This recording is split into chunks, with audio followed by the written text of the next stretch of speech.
From Wellington, New Zealand to the world, it's Living Blindfully, living your best life with blindness or low vision. Here's your host, Jonathan Mosen. Hello, on the show this week, a first look at Apple Intelligence. You can now subscribe to Living Blindfully Plus through Apple Podcasts. OrCam exits the blindness market. Thoughts on the closure of AppleVis and real-world experiences of blind people in fully autonomous vehicles. It's episode 294, and yet again we have neither a country code nor an area code to tell you about. But that's okay, because it's been a very busy week and we have plenty of other things to tell you about. I thought I'd start by talking about Apple Intelligence. Now, when iOS 18 comes out, and we'd be expecting that in September, there's not going to be any Apple Intelligence in there. Apple's taking quite a cautious approach. It'll be interesting to see what they do with the iPhone 16, though, because one of the big selling points of the iPhone 16 is surely going to be support for Apple Intelligence. And if people buy their iPhone 16s and then they find they have to wait till iOS 18.1 before they can take advantage of the smarts that they bought the phone for, that could be a bit of a dampener on sales. So I'll be interested to see how Apple handles this. There is quite an unusual thing going on at the moment, and that is that Apple is beta testing iOS 18.0. Everyone around the world can grab the public beta of that if they want, and if you're feeling even more adventurous, you can get the developer betas of that. But they've also rolled out iOS 18.1, and iOS 18.1 does have the beginnings of Apple Intelligence built in. And I want to show you a couple of things pertaining to this, and in the process tell you about something that people have been requesting for ages and has finally come to Living Blindfully Plus, so we can kill two stones with one bird, or something like that anyway. First, let me talk about who can benefit from iOS 18.1 and how you get it. Apple Intelligence is only available on the iPhone 15 Pro and 15 Pro Max, and the iPads with the M processors, and of course the Macs with the M processors as well. I don't have a Mac, so I'm not going to talk too much about Mac OS because I don't have any direct experience of this. But if you've got a compatible iPhone or iPad and you are outside of the United States, there may be some things to do to take advantage of it. Even if you're in the EU and you do these things, you won't be able to use Apple Intelligence, even if you have a compatible device, because it's not available in the EU, and also China is in the same predicament. But if you're not in those regions, you can actually get Apple Intelligence if you have a compatible device and you're willing to make some changes. What you need to do before you download the iOS 18.1 beta is to make sure that your language is set to English United States. You also need to set your region to English United States. Now, if you are in a part of the world, and it's most of the world, which uses metrics, then after you make this change so that your region is English United States, you may want to go in and change the measurements back to metrics and various other things of that nature, but that's absolutely possible. Then you need to change your Siri language to English United States as well. So if you don't have an American accent, that may impact how well Siri recognizes your instructions. So when you've done this, your region will be set to English United States, your language will be set to English United States for the phone as a whole, and also for Siri. Next, iOS 18.1 is only available to developers at this point. So if you haven't done so already, you can enroll free at developer.apple.com with your Apple ID, log in with your password or a passkey, enroll there. You don't actually have to pay for the Apple Developer Program, as I understand it, to gain access to this. Just enroll on the developer's site. Then you will be able to go into Settings, General, Software Update, choose the iOS 18.1 Developer Beta, and then download it. You haven't finished yet. When you've downloaded it, you've got to opt in to the waitlist. To do this, you double tap the new option. It used to just be called Siri or whatever it was in the old versions. Now it's called Apple Intelligence and Siri on the settings screen. When you go there, there will be a button to opt into the waiting list. When you double tap that first button, a little pop-up appears underneath, and there's a second button at the bottom of the screen that you have to double tap that gets you on the wait list, and it will be really clear that you are, because the button to enroll in the waitlist will disappear. I didn't have to wait too long, I'm pleased to say. It took me about 5 or 6 minutes between when I pressed that button and when I got access to Apple Intelligence. So it's a bit of a process to set this up. And also, it is a beta. I mean, this is a pretty rough and ready beta. I haven't seen any show-stopping bugs really from a voiceover point of view, but there may be. So just be mindful of that. I know it's exciting to jump on the bandwagon with the latest and greatest, but there are risks of putting this on your primary device. So when you've been approved and you have your Apple Intelligence up and running, there are several things available to you. It's not the full suite that they were telling us about at WWDC, but this is a start. And there are some rough edges around accessibility of some of these. We are going to be doing a very comprehensive iOS 18 walkthrough just before iOS 18 is officially released. I've already started work on that, but I can't wait to show you some of these things in iOS 18.1, so I'll give you a brief overview now. As I say, some of it is a bit hit and miss. I'm going to show you briefly some of the features pertaining to what Apple Intelligence can do when you are writing. At the time I'm putting this recording together, I found that it can be a bit difficult to invoke this in some applications, and it seems impossible in others. Now, I'm not sure whether that's a voiceover thing or whether it's a general thing. For example, we covered the Drafts app comprehensively. We devoted a long episode to this in episode 238. And I can't get it to work in Drafts at all at the moment. It does seem to work okay in Ulysses and in the Notes app and in various other places. So let's have a look at just a few of the things that you can do. It just so happens that I'm in the Mona app for Mastodon, which we have covered extensively on episode 227 of this podcast. And I'm going to write a toot or a post, depending on your preference, in Mastodon about all this Apple artificial intelligence. And I'm going to write it in a fairly informal way, deliberately. So here we go. I'm going to type, man, I am super impressed with the Apple Intelligence features in iOS 18.1. I want to see how this develops. It's gonna be awesome, dude. Really nice job from Apple. I like it heaps. All right, so we've got... Man, I am super impressed with the Apple Intelligence features in iOS 18.1. I want to see how this develops. It's gonna be awesome, dude. Really nice job from Apple. I like it heaps. Let's use our old friend the rotor. Misspelled words. Edit. And we're now on the edit part of the rotor, so I will flick down. Select. Select all. And select all. Man, I am cut. Menu item. Now everything's selected and a menu has popped up in Mona. It works super well here. I think there might need to be some additional voiceover work done on this, but I'm going to flick right on this menu that's popped up. Copy. Menu item. Writing tools. Menu item.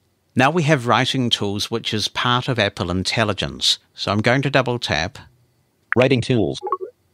Close button. And here's where everything gets a bit messy because focus does not pop onto that menu. You have to go searching for it. But I believe if I tap towards the bottom of the screen, I may find it. Friendly button. Okay, now we've got different styles. So it's going to try and rewrite what I just wrote, and we can have it more friendly.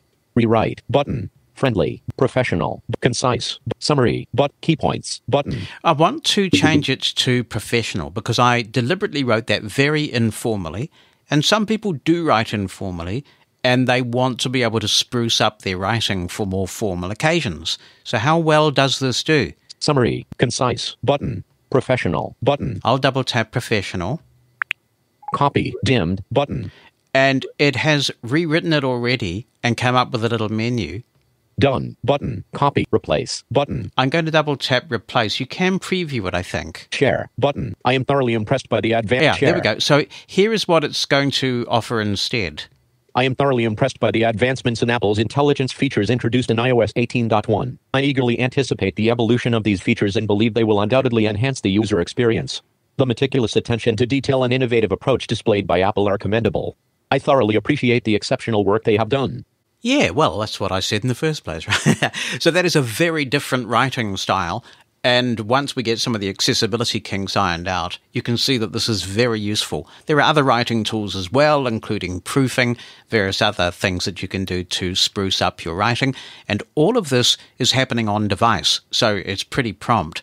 If you want to use this, we'll just flick left. Share, but replace, button. And there's the replace button. So if I double tap. And text field is editing. I am thoroughly impressed by the ad. Now we're back in the body of the Mona post. And the original post that I wrote has been replaced with that more formal version. Next, I want to demonstrate a feature that I have rapidly come to like, and I'd miss it if it went away now. This is Apple Intelligence's ability to summarize emails and text messages. This is a bit of a departure. So what used to happen is that when you went into your email client and you flicked through the emails in your inbox, you would get a preview, the first 2 or 3 lines of the email. And hopefully that would be enough to tell you what the email is about, and you'd be able to decide whether to open the email or not. But it doesn't always work that way. The first 2 or 3 lines might be waffle, I tell you, and you don't want that. Well, Apple Intelligence now summarizes your emails by default, and here's a pretty common example. Bonnie gets a drink called a Repper, which is supposed to be good for your brain, they tell me. And we get this on a subscription. So every so often we'll get an email saying that our subscription is coming up and we're going to get another shipment of a Repper, and if we want to cancel it, do it now. So here's what Apple Intelligence did with that just as I flick through the inbox. Drinkaripa, a reminder about your upcoming order with Drinkaripa, 7:05 a.m. Summary, recurring order charge confirmation for Drinkaripa subscription. Next order in 3 days. Now that is fantastic. It just concisely summarized the key point of that email, which is the next order is going to be processed in 3 days and what the order is. It's very cool indeed.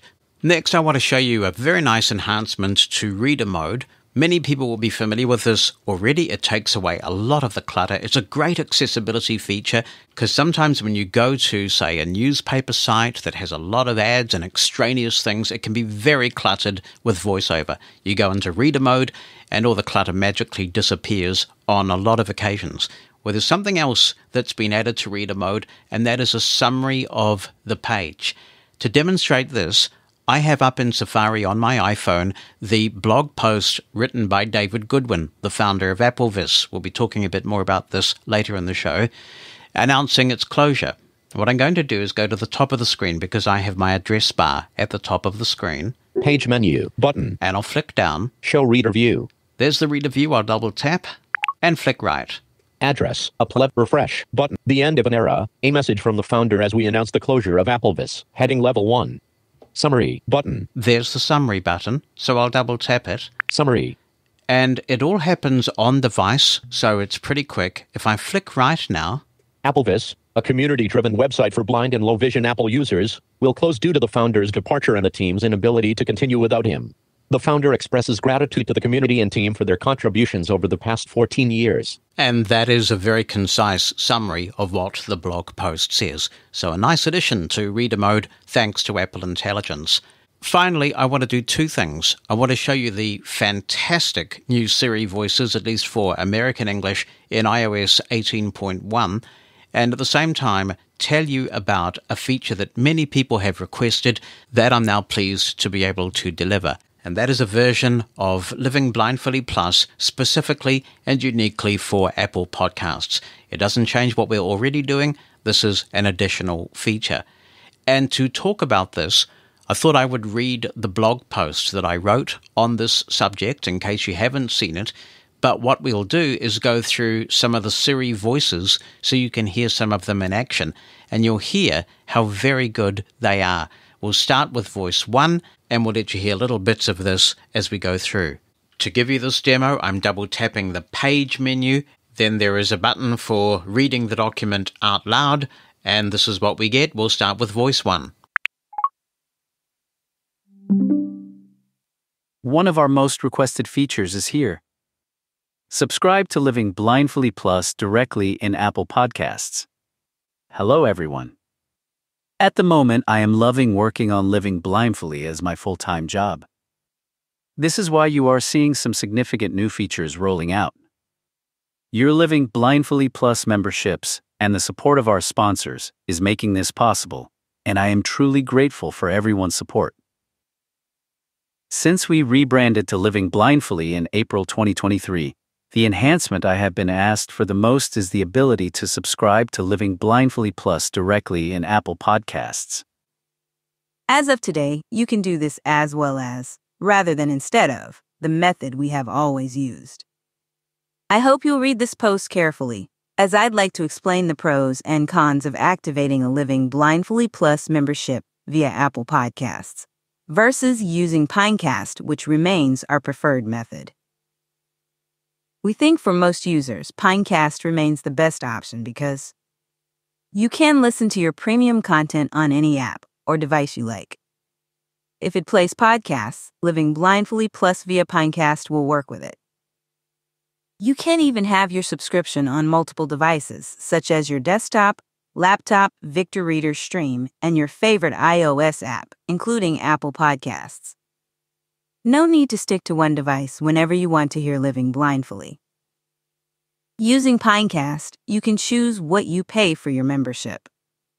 Money's tight for many of us, while others may wish to support us generously. Using Pinecast, you set the price of your membership. Adjust it up or down whenever you want. Here are the benefits of becoming a member of Living Blindfully Plus through Apple Podcasts. Subscribing via Apple Podcasts is familiar and easy. The subscription is billed to your Apple ID. You can check or cancel at any time using the usual method for all your other Apple subscriptions. With Apple Podcasts, we give you the option of paying yearly rather than monthly if you'd like. You get a machine-generated transcript as part of your Plus subscription through Apple Podcasts. While nowhere near as accurate as our human-generated version, this is a way to get a transcript early. There are some downsides of using Apple Podcasts.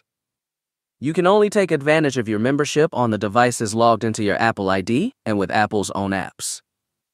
This means that if you sometimes listen to podcasts on other apps or devices, such as a Victor Reader Stream, Overcast, Castro, or Pocket Casts, your Living Blindfully Plus subscription won't be available to you. What you pay is not flexible. The price is set in each country for monthly and annual subscriptions. If you'd like to pay more to support us, or you find the price too high, you would be better using the more flexible Pinecast option. Finally, Living Blindfully keeps much less of the revenue when you subscribe through Apple Podcasts than we do from the Pinecast option. So when you use Pinecast, more of what you pay goes to supporting us. This has influenced the pricing we've set for Living Blindfully Plus in Apple Podcasts. If you'd like to become a Living Blindfully Plus member through Apple Podcasts, here's what you do. These instructions apply to Apple Podcasts for iPhone and iPad. If you use a Mac or Windows, hopefully these instructions will be sufficient to help you subscribe on those platforms. Using iPhone, open the Podcasts app. The simplest way to do this is to say to Siri, "Open Podcasts." Find the Search tab at the bottom right-hand corner of the screen and double-tap to select it. Once in the search field, double-tap to activate the text field and type or dictate "Living Blindfully." As you type, the search results will update. Swipe right and you should find the Living Blindfully show. Double-tap to select it. On the Living Blindfully screen, swipe right and you will eventually find reference to Living Blindfully Plus. You can get a 14-day free trial of Living Blindfully Plus. An important note: Apple Podcasts defaults to the yearly subscription. VoiceOver will confirm that this is selected. If you would prefer the monthly option, you can double-tap it. Unfortunately, VoiceOver will still tell you that the yearly option is selected, but in fact, the monthly option does get selected after you double-tap it. I have reported this accessibility bug to Apple and we hope it is addressed. Once you confirm your subscription, you will need to use Touch ID, the side button, or your password to finalize the purchase. Apple will send you an email confirming the subscription. You can cancel the subscription anytime from within the subscription section of Apple's Settings app. To find out more about Living Blindfully Plus, including comprehensive instructions for making the most of our flexible Pinecast subscription method on whatever app or device you have. Please visit https://livingblindfully.com/plus. To everyone who supports Living Blindfully, thank you so much. If you're considering doing so, thank you too. We work hard every week to earn your listenership and support with quality content. And there are the 5 new stunning US English voices in iOS 18.1. We heard the default rates there. You can speed them up in that Listen to Page option. Although they haven't finished working on the new Siri yet, there are some definite signs of improvement, including greater contextual awareness and tolerance of speech slip-ups when you give a command. For example, let's try this. Set a timer for 5 minutes. Actually, no, I want it for 2 minutes, please. 2 minutes, starting now. We'll cancel that. Cancel the timer. It's cancelled. It is a lot more contextually aware now, so I can say something like, when is the New Zealand cricket team playing next? New Zealand battles Afghanistan in the only test of Afghanistan v New Zealand test in India 2024 on September 9th, 2024 at 4:30 p.m. What was the score the last time they played? Afghanistan beat New Zealand by 84 runs in the ICC Men's T20 World Cup 2024 match 14 match on June 8th, 2024. Actually, I'm sort of sorry I asked that question, but there you go. It got the context. It knew that I was still talking about the New Zealand cricket team. Siri is loaded with information about Apple things. There is a lot to like, and there's plenty more still coming. So that's a first look at Apple Intelligence expected in iOS 18.1. My sincere thanks to Numa Solutions for making transcripts of Living Blindfully possible. RIM is free for all to use for up to 30 minutes every day. Need more time? Well, there's a range of monthly price plans available, and you can buy a RIM pass to assist one person as much as you like for a 24-hour period. And there's yet another way to use RIM. The RIM Community Support Package is designed for those who occasionally need to provide or receive remote technical support but don't want a pro plan. With the RIM Community Support Package, you get an additional 3 hours every single day. That's on top of the 30 minutes RIM gives everyone free.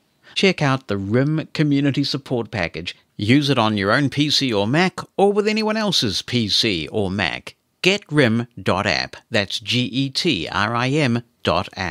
Now on Living Blindfully, I want to return to the subject of wearables. This is a hot topic right now, and there's plenty of listener feedback to get to.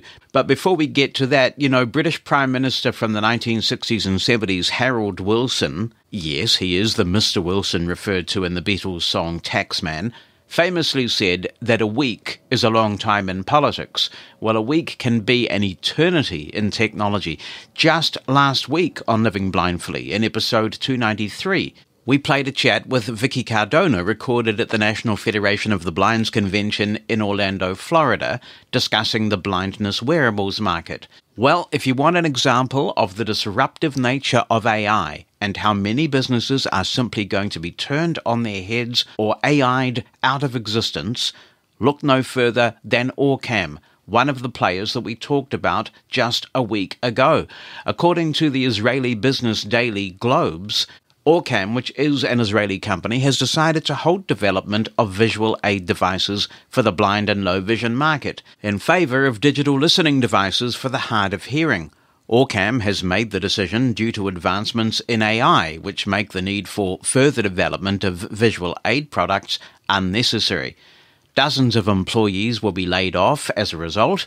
OrCam plans to spin off hearing impairment activities into a separate company, which will then go for an IPO, an initial public offering. OrCam was very well resourced. They raised around $181 million in venture capital. They had a good spin machine. You would frequently see them referred to in business publications. Sadly, we could never get them on Living Blindfully to actually talk about their tech.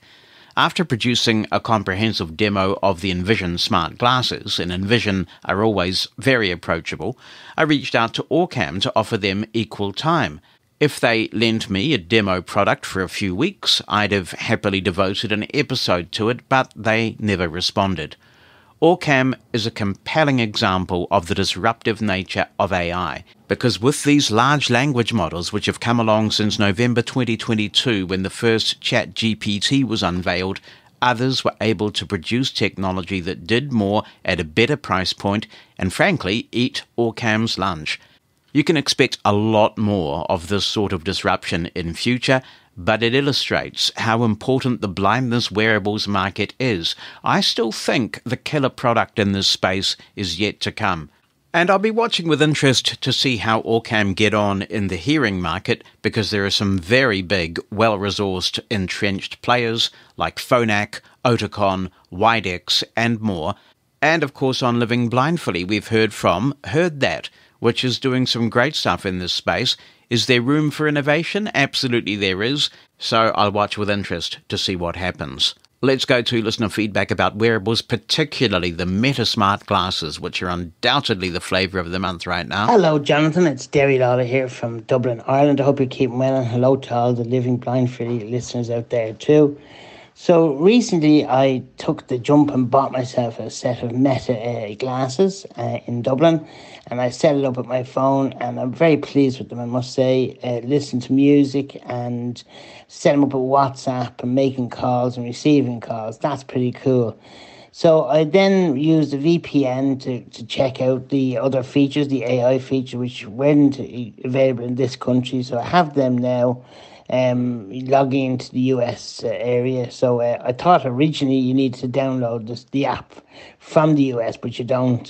That's working with me at the moment now. But hopefully in time we will get all the features in Ireland that they have elsewhere. I don't know why there's a delay, but I suppose it is only beta area, these things. So hopefully it'll get better, and I think it will. It will definitely get better, and we'll be able to use apps like Be My Eyes and Ira, of course. Yes, there does seem to be a trend emerging where EU countries are starting to miss out on things now, I think because of the tighter regulatory environment. And certainly it appears that Meta's getting a bit reticent about playing in the EU, so we are starting to see this. Hey, Jonathan, it's Mark Bayarjon in Montreal, Quebec, Canada, and it's been 3 weeks and 3 days since I've had the Ray-Ban Meta Smart Glasses.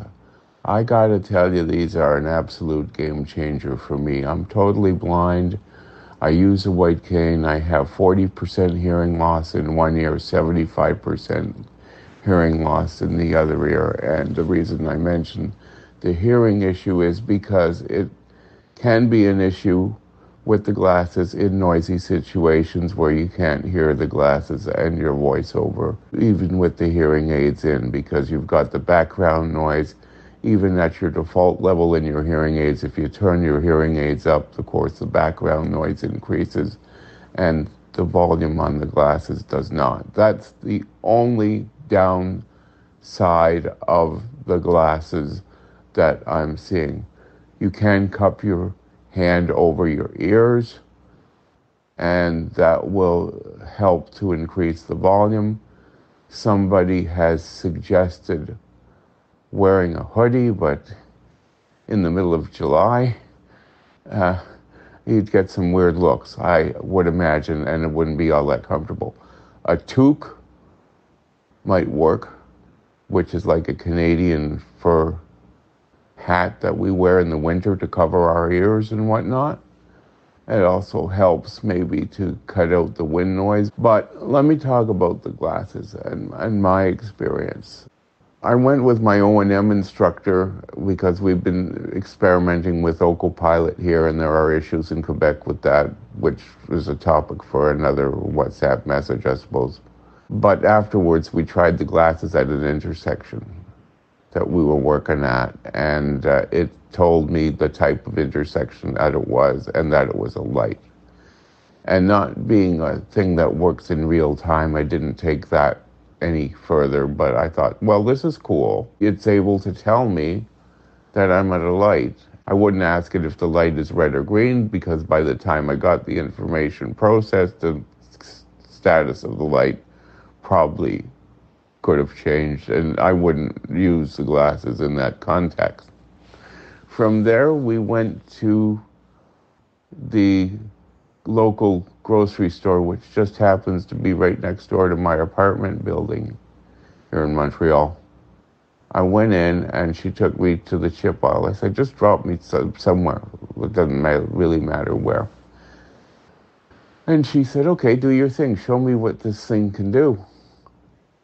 So I said, hey, Meta, what am I looking at? And it told me you're standing in front of the chip aisle and it has Tostitos nachos. Oh, that's cool. But I don't like Tostitos. I like Doritos. So I asked, hey, Meta, where are the Doritos nachos? On the bottom shelf, she said. Hey, Meta, where are the Doritos cheese nachos? On the bottom shelf to your left. How many over, I asked, or something to that effect. It had told me exactly where they were. I picked up the bag, yabba dabba doo. And then Mary Noel, my O&M instructor, said, okay, I want you to look above the chip shelves. And I knew by the feel that it was salsa. Now, they don't have the same brands of salsa here in Quebec that I'm familiar with, or had been familiar with in Edmonton. So it told me the brands when I asked. That's cool. I know there's this brand, this brand, this brand. Hey, Meta, who has the spicy brands of salsa on the shelf? And it told me, I don't recall the names because, like I say, I'm not familiar. Then we went to the cookies aisle and it identified cookies for me. And I was so involved in doing all these things. She gave me a box and she said, identify this for me. So I asked, hey, Meta, what is this box? And it said Orville Redenbacher popcorn. And I knew that. My mind was so involved in doing stuff, I just didn't process it right away. I have asked Meta where I am, what's near me, what's around me, what am I looking at outside, sitting in my living room looking at the TV when I don't see the TV, but it told me the TV was in front on the TV stand with assorted other items. It identified those other items on the TV stand, as well as telling me what brand of television it was. I've also used it to identify frozen dinners from the M&M meat market that I purchased, so I can pull them out of the fridge. I don't have to depend on the text view of seeing AI or holding my phone or anything like that. It is an absolute game changer that's going to get better and better and better. I took a 30-second video just for the hell of it and posted it on WhatsApp and to some of my friends. I haven't done a Facebook Live yet. I know a lot of blind people are doing that, and it would be my intention to do so. And it is also my intention as I go to events during the summer. The Highland Games are coming up here in Montreal, and the Pride Parade in August, which I intend to attend and make videos which are up to 3 minutes in length now each, and post those on Facebook or to my friends or in other places. So I would give the glasses at this point out of 10 an 8.5 out of 10 score. There is a need for improvement. The quickness is good. The reliability is questionable in terms of getting your information, because you have to know what questions to ask the AI to get the information that you need. But that's not the fault of the glasses. That being said, I highly recommend these glasses to the visually impaired and especially the totally blind community, where we're dependent on having to use our cameras on our iDevices and not having an understanding of camera use, because I've never used one in my life. I've been blind since birth. This is an absolute game changer that can only get better and better and better. And there are different types of glasses and styles to look at. And I would recommend going into a place where you can look at the glasses. There are 3 different types, different designs, different styles. Have a feel for them. Wear the dummy pair. Have a feeling for what fits right for you and how it feels for you, and then make your decision on what to buy, maybe rather than just buying them by the description on Amazon and then being disappointed or they don't fit right, and then you have to send them back and go through the whole process again. What Sandy, my wife, and I did is she went in and she looked at them first, and in Best Buy, she happened to be in the area, tried them on for herself, and she's sighted. And then based on how she felt with them, she picked out the type and style for me, and then we went and looked at them and purchased them. Well, there is one very happy camper with his Meta smart glasses. I'd be interested to know what hearing aids you have, Mark, because as I mentioned in episode 293, with my Phonak Lumity, which are behind-the-ear hearing aids, I got so much volume from those Meta smart glasses, I don't know what to do with it. I've got more volume than I need. But the Phonak BTE hearing aids are quite long, and that may be influencing their proximity to the speaker, and it probably explains why they're working so well for me in that regard. I'm not as enthusiastic as you. In fact, the more I use these, the more I think I should just bite the bullet and get the Envision glasses. I want ChatGPT on glasses. I find the Meta AI quite superficial and a bit hit and miss, and it's not always accurate. And obviously the fact that you still can't get descriptions of people is a really big issue. I think that's something we've got to tackle and we've got to insist on, because we're not asking it to identify people by name. All we're asking for is the same information that sighted people can have by glancing at someone. Kenny Piat says, I enjoyed the topic of the Ray-Ban Meta Smart glasses that you talked about on the podcast last week. I'm thinking about getting me a pair from Amazon soon, and I want to know if they are able to tell you the names of amusement rides. The reason why I am asking this is because I went to the Ohio State Fair today, and I had a sighted friend with me, and every time we would go up to a ride, I would ask, what ride is this? And I wonder if the Meta Smart glasses would be helpful. Most likely they would, Kenny. If there's a big sign that says the name of the ride, then you can say to the glasses, hey Meta, what am I looking at? You may be able to say, look and read the sign, and it might give you more detailed information as well. You've got to experiment a little bit, as Mark said in his contribution. But I think, as long as the sign is in view, it is extremely likely that it can tell you what the ride is. Bonnie has found something interesting wandering around Wellington with these glasses. When she asks questions like, what am I looking at, or read the sign, she gets a lot of sighted people who stop and answer the question. Interesting phenomenon that. Over on Mastodon.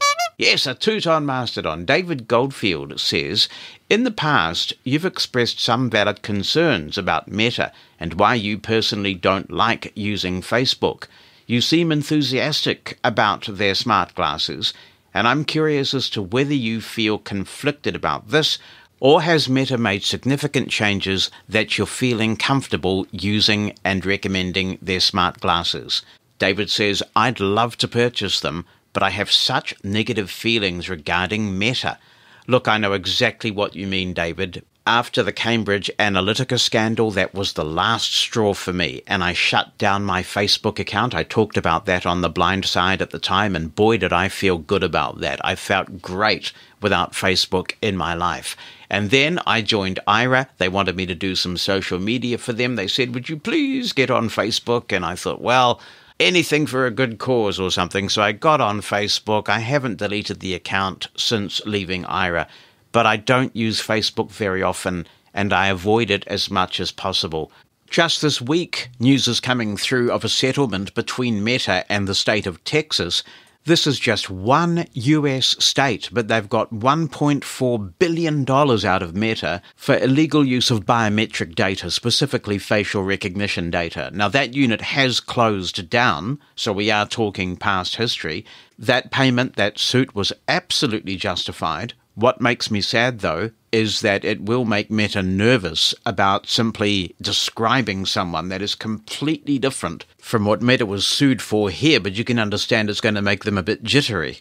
The evil algorithm and their behavior on Facebook has done a lot of damage to the world, so I absolutely understand what you're saying, and yes, I do still feel conflicted. I really bought these glasses because I knew that this was one of those phenomena in the blind community, and I wanted to be able to pass comment on it and talk about it from first-hand experience. If we get a credible alternative that uses ChatGPT, I will be onto that with great relief. I'm not interested in posting video to Facebook or any of the Meta-related features. What I want is good, accurate description of the world around me. Of course, Envision glasses, as we talked about with Vicky in episode 293, really have them beat in this regard because you can just walk around and have real-time description going on. You don't have to keep asking, what am I looking at, and take a picture in real time. But if you want a detailed description, and ChatGPT is deployed on those glasses as well, by the way, then you can ask and get a very detailed description. But the price is right with these Meta smart glasses. That's the thing. They're so much cheaper than the Envision smart glasses, and they're delivering a lot of bang for the buck. And they look pretty cool as well. And there are people who like the idea of snapping a pic and being able to do things with that pic like social media. It's not just Meta, although Meta make it easy to send to their social media platforms. You can import the picture and post it on Mastodon or X or anywhere else that you are. I also don't quite get the same value that other people might get because I wear hearing aids. So I already have my iPhone being piped into the hearing aids. I worked very extensively with my audiologist to get great sound from this. So the hands-free aspect of the glasses don't appeal to me as they would to somebody who doesn't wear hearing aids.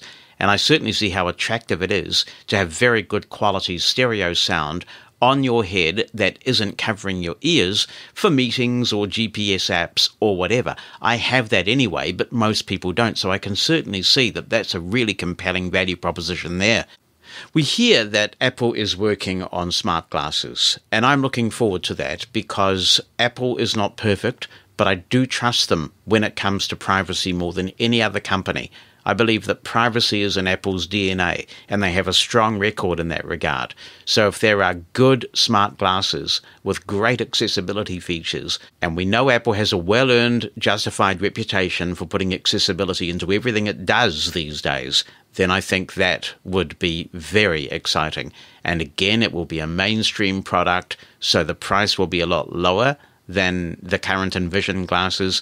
I look forward to it all, but it could be some years away yet. But you look at what's in your iPhone already, all the features that you can enable: people recognition, text reading, scene description, door detection, point and speak, and you put those on a pair of glasses, pretty exciting. Those features do tend to work very well. Well, maybe not point and speak. I don't have a lot of luck with point and speak, but the other ones are pretty good.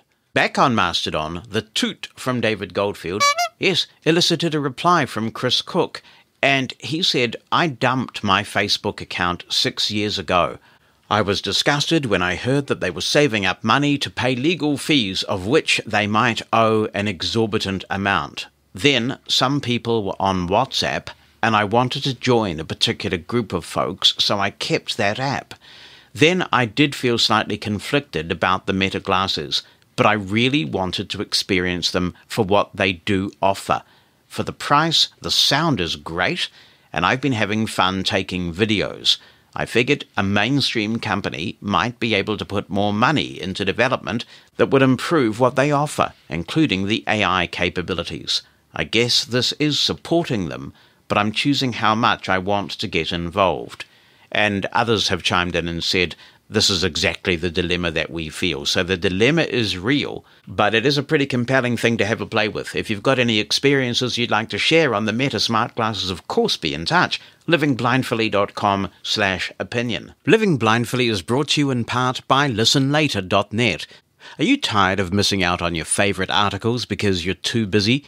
ListenLater.net is the revolutionary service that turns your must-read articles into your very own personalized podcast. Imagine having high-quality, human-like narration of your favorite articles ready to listen to anytime, anywhere, on any device you're already using for podcasts. With listenlater.net, simply email a link, newsletter, or even a PDF, and they'll transform it into a beautifully narrated podcast. ListenLater.net is a great companion whether you're commuting, working out, or doing chores. It kept me informed and entertained on my recent long international flights to and from the NFB convention.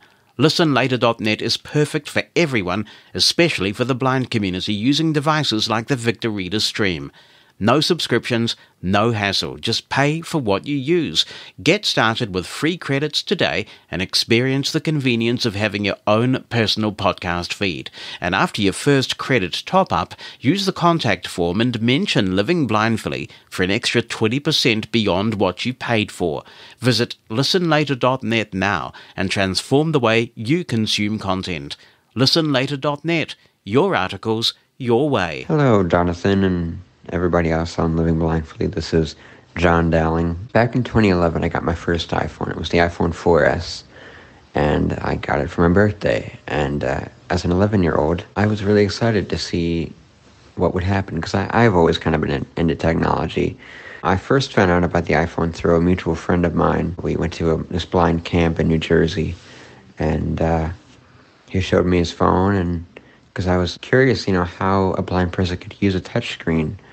And he showed me, how VoiceOver worked and that. And I was really excited. So I begged my parents to get me, if I could have an iPhone. I think 2013 is when I discovered AppleVis. And I discovered it through the iPlink radio app, which is now called Castro. And I was looking through the podcast, and I found this thing called AppleVis. And I was like, when is this? And I just started looking through the podcast, and I was like, man, this is really cool. And then in 2014, when I got my first MacBook Air, I really looked at the AppleVis website, and I checked out some of the blog posts about, how to get started with your first Mac, and it was great. And it just, I would check the site religiously, and I'd listen to the podcast all the time, and I'd look forward to what people were saying. And then when I found out that AppleVis would be closing, it broke my heart, man, because, I've relied on that service for a lot of things. I valued the list of apps that users, including myself, had submitted. I submitted a couple of apps to the site, and I loved how it brought app developers as well. It's sad because, now where are the app developers, the indie ones that really care about accessibility? Where are they gonna, get that feedback from the blind community? That kind of, I don't know. I mean, it's crazy, man. But I mean, in some retrospects, I can understand why David wants to close this. I mean, wants to close off the site. There were a lot of negativity, negative posts circulating, and that's really sad, man. When you have a community that loves Apple products, you really shouldn't have all these negative posts. And I don't know, man, I wish someone would take a step up and maybe offer some services to keep the site going, because I don't want to see it disappear. Because even if he just keeps it in read-only, if we could figure out a way to just keep the website afloat, because there are a lot of resources that can still be useful, listening back to the old podcasts and reading some of the old blog posts, because I'm sure there are a lot of blind bloggers out there who have cited AppleVis as a source. And if you look at some of their blog posts, after August 31st, that's going to lead to a lot of dead broken pages. And it's really sad, man. It truly is an end of an era, and I just don't know what to say other than thank you, AppleVis. Thank you for giving voices to those of us who love Apple products. And yeah, I wish all the best for David and the rest of the AppleVis team as they transition on and go to separate projects. And I pray that AppleVis, that something happens and they're able to figure something out, because I hate to see that website go down. Hey Jonathan, it's Dennis Long. I'm calling about AppleVis going away. We as a community need to do something. AppleVis is such an invaluable resource. It was the reason I got my first iPhone, and many people got their first Apple device. It's a place where you can go, ask questions, the community comes together, you get answers, you get help. The AppleVis report card was a huge help, I think, in driving what needed to be fixed. And we need that collaborative effort. It can't go away. So the question becomes, how do we either save AppleVis, or if we have to start something new, how do we start something new, but something that's not a one-band thing? Where if one person decides, and I'm not faulting David at all, I understand why he decided to do this, but if one person decides, I don't want to do it anymore, I gave enough of my time, I want a different lifestyle, I want to be able to do what I want when I want, that the whole project doesn't go away. And I think that's what we have to do. We have to focus on it not being dependent upon one person. So, do you have suggestions? Is this something maybe you thought about starting? And putting a team of people together? And maybe getting the editorial team of AppleVis together, who's done an awesome job. I mean, I just can't say enough. But, I would love to see AppleVis ideally be saved. That's the first choice. And if that can't be done, then a second choice would be something has to be started. But, like I said, so it's not a one-band thing. First, I want to acknowledge the considerable contribution AppleVis has made to our community. Sometimes a great idea comes along at the perfect time, and the timing of the launch of AppleVis was perfect given the buzz caused by the arrival of the accessible iPhone 3GS in 2009. By 2010, when AppleVis was launched, there was mounting interest, and it's difficult to overstate what a paradigm shift the iPhone represented, so people were hungry for information. Quickly, AppleVis delivered many welcome initiatives, like Getting Started guides, podcasts, and particularly the app directory. As I have said repeatedly over the years, when we make our purchases, our money is every bit as good as everyone else's, and it's reasonable to expect that debilitating bugs will be fixed in a timely manner. In the early part of AppleVis's history, I felt that the site leaned too much towards being a fan site for my personal tastes. That's a perfectly valid type of site to run, but in my view, no company is perfect, and as discerning consumers, we have not just the right, but the duty to respectfully, decisively state where the products we pay for are falling short. And there was a school of thought back then that was pretty prominent that said we'd better not be too critical of Apple or they'll get sick of us and take it all away, which of course completely neglects the legal obligation that Apple had to make an accessible device, which is what got them into this business in the first place. It wasn't out of the goodness of their hearts, it was out of legal obligation because certain key elements of their business were in jeopardy. In earlier times, a lot of the work of advocacy fell to people like me and some spot-on resolutions adopted by the National Federation of the Blind. But in recent years, I'm pleased to say, AppleVis has become far more objective. I've been thrilled to see AppleVis relaxing its stance on discussing betas. This used to be taboo on the site, so for many years now I've been running a private email list where capable, dedicated testers can compare notes and ensure that we get quality data to Apple. The report card, as Dennis stated, is an excellent, very welcome initiative. So AppleVis has been a strong and respected voice. No matter what happens next, it'll always be remembered fondly.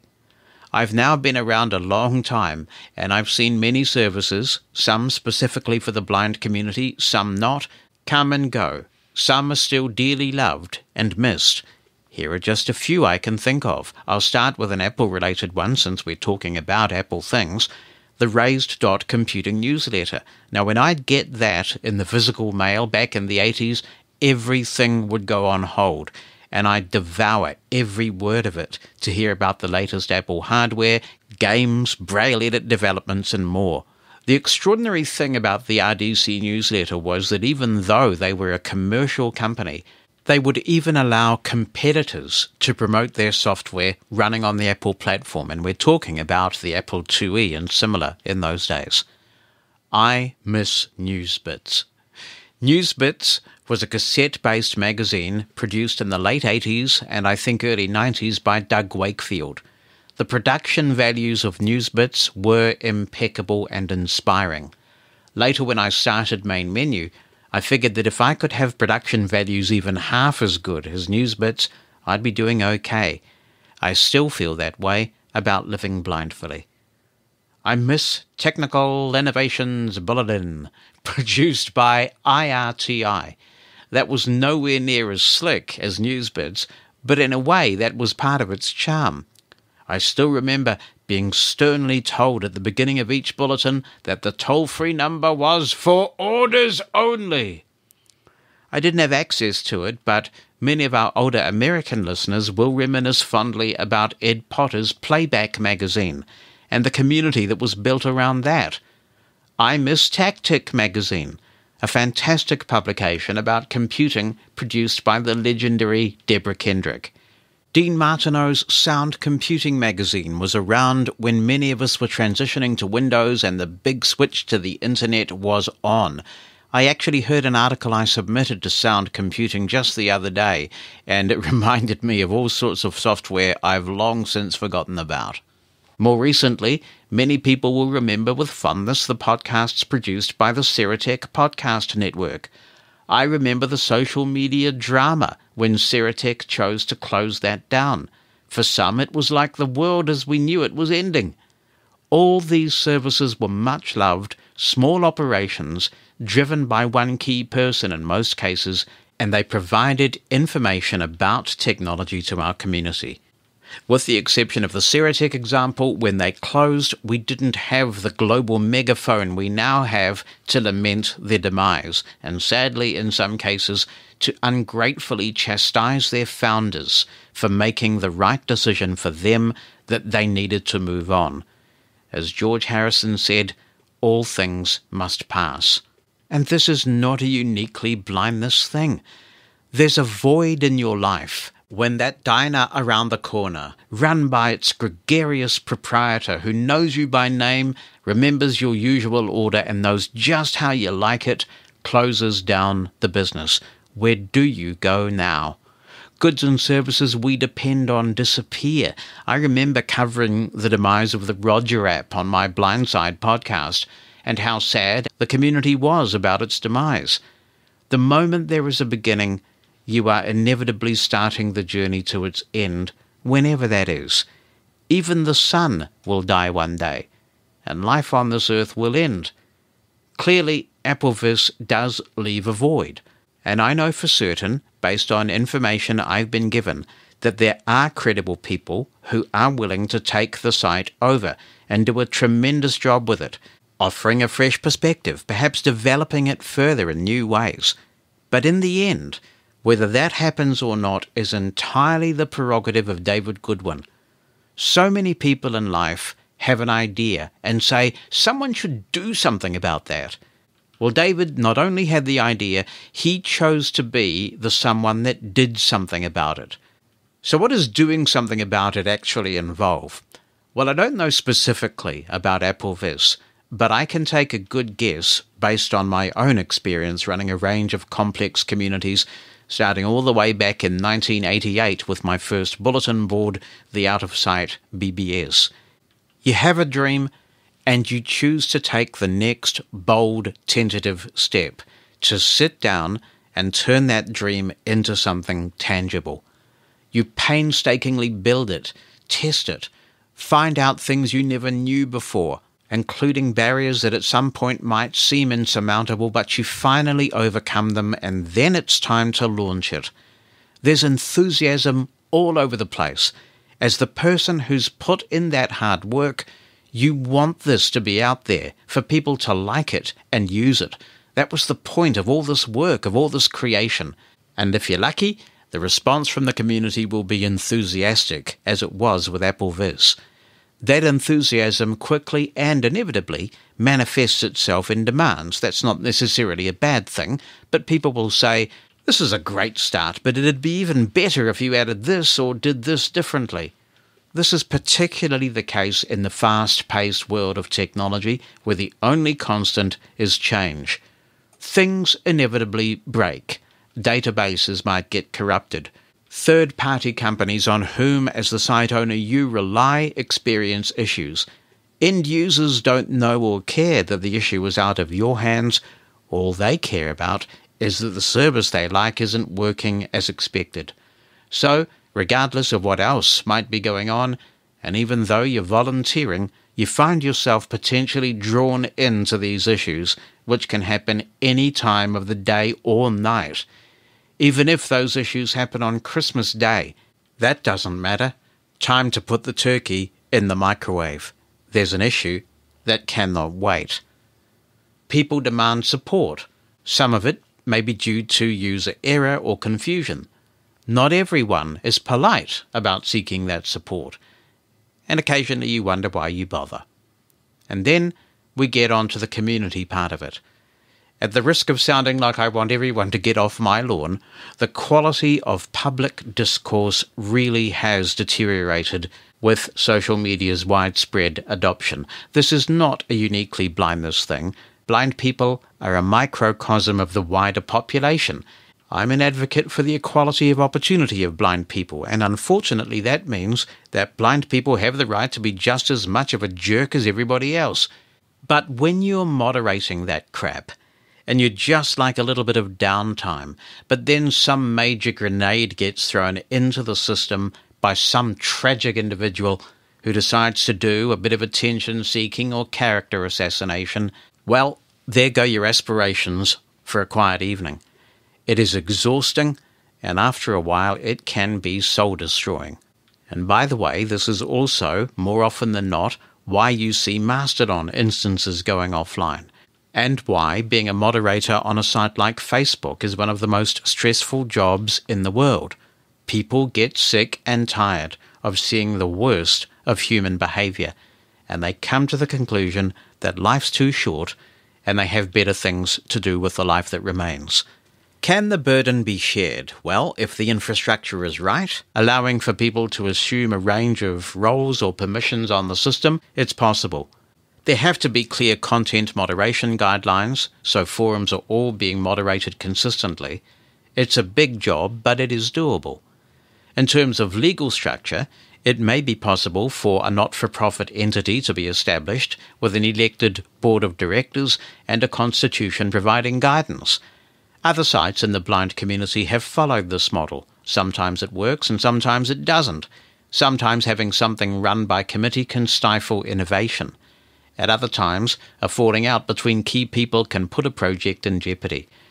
And there is nothing wrong, nothing, with someone making money from a professionally delivered, consistently good service.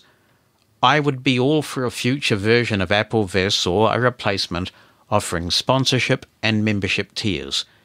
I know, for example, that Living Blindfully would not still be going if I hadn't made it a commercial venture last year. I was burning out, and I'm incredibly grateful for everyone who helps keep it alive.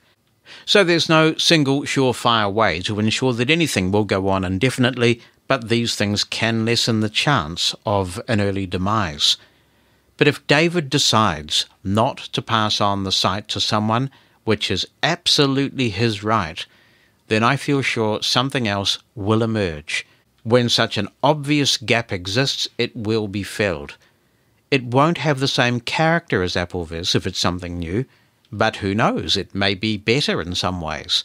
The danger I see is that egos get in the way, and that rather than one single new site emerging that can play an equivalent role, there may be several smaller sites which would therefore be less effective because the community is fragmented.